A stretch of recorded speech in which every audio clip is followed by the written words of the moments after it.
What's good, people? It's your boy the Kryptonian saying here, bringing you a review for One Piece chapter 291. And this chapter has so many different messages in it. And one thing that I'm reminded of is I remember when I was taking a business course in high school and college, the teachers both said the same thing. They said it's very important when you go to other countries that before you go, you check up on the customs. In some countries, it's very insulting to leave a tip. In other countries, you don't talk business as soon as you get there. There's formalities you go through, and then you talk business as the very last thing. So the whole message was it's important to know the layout of the land that you're going to, right? And so the reason why I say that is in this chapter, we find out, once again, that's where you have some culture differences, where you have Noland, he cut down the trees, and Kalgara and the rest of his men are saying, look, dude, those trees, those are our ancestors. I can't believe you did that, yo. And so they're all pissed off. They're not really speaking. Nolan does not know this until Kalgara's daughter comes, and she explains to one of Nolan's men, like, look, you got to understand. Or no, she tells Nolan, and she says, like, look, you got to understand, those trees house the souls of our ancestors, so when you cut them down, there's no point for us to ring the bell because their souls are supposed to travel from the trees back to the island. And so when you hear all of this, you understand why they're pissed off. And so when Nolan gets this information, he tells his men, which is a very respectable thing to do, he tells his men to leave all the gold that they're going to get for saving those people.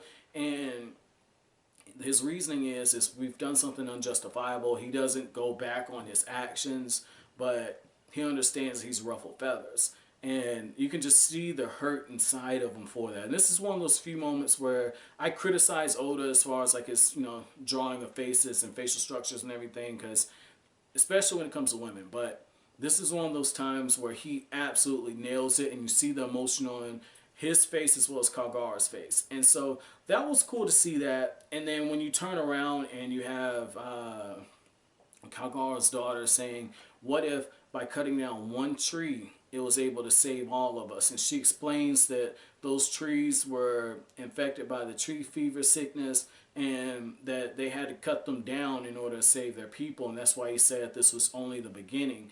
And she's parlaying the information that she got from one of Nolan's men. And so to see the reaction and how Kalgara goes from super pissed, like in the last chapter where he's throwing like the little knife at Nolan, and that's why he's got the cut on his face. And he even tells the snake thieves, with like, don't worry about the bell. The bell's not important now. Like, we understand now because he can't ring the bell for the souls of his ancestors to get back. So I understand that. But how all of a sudden he goes from super pissed to crying, and he's running off, and then the people, they're ringing the bell, and it just hits Nolan, okay?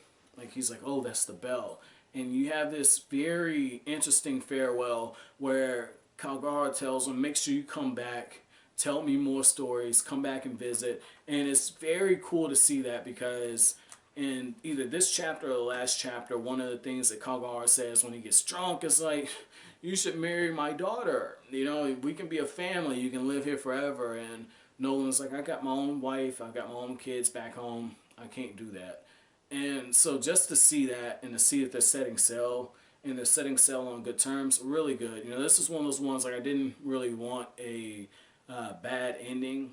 This is right, I don't know, maybe it's because of what's going on right now, but I just felt like this needed a feel-good ending. And so it was cool to see that. But at the same time, it's almost like a bit of a tragedy, because we as readers know that Nolan is going to be called a liar because he didn't bring back any gold.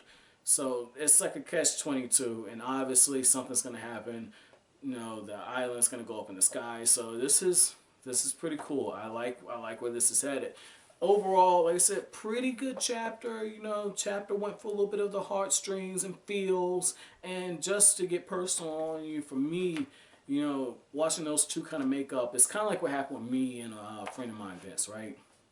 I'm not like the best with, kind of calling back and everything. And we had a moment where we had a rough patch where it was a misunderstanding and we fell out, right? And so we had a heart-to-heart, and it had been months since we had talked last, right? Because it was just one of those things, right? And we ended up making up, and things were a little testy for a while, but eventually we got past it. It was just like, it's whatever, man. It's whatever. We're still cool. And so it's the same thing with Kalgara and with Noland. So that was cool just to see those two make up. Chapter question for you guys is going to be, what were your thoughts as far as the cover page? Keep this one simple. I'm going to keep this simple. What were your thoughts as far as the cover page where you see the ship returning? Okay? And, you know, Ace is, you know, kind of wilding out at this point. You know, he's infiltrated the Navy base. So, you know, what were your thoughts when you read that? But as always, guys, if you have anything you want to say, make sure you comment down in the comment section below. If you like anything I had to say, hit that like button as it really helps out the channel. Comment, rate, subscribe, share. Thank you for watching, guys. Have an awesome day.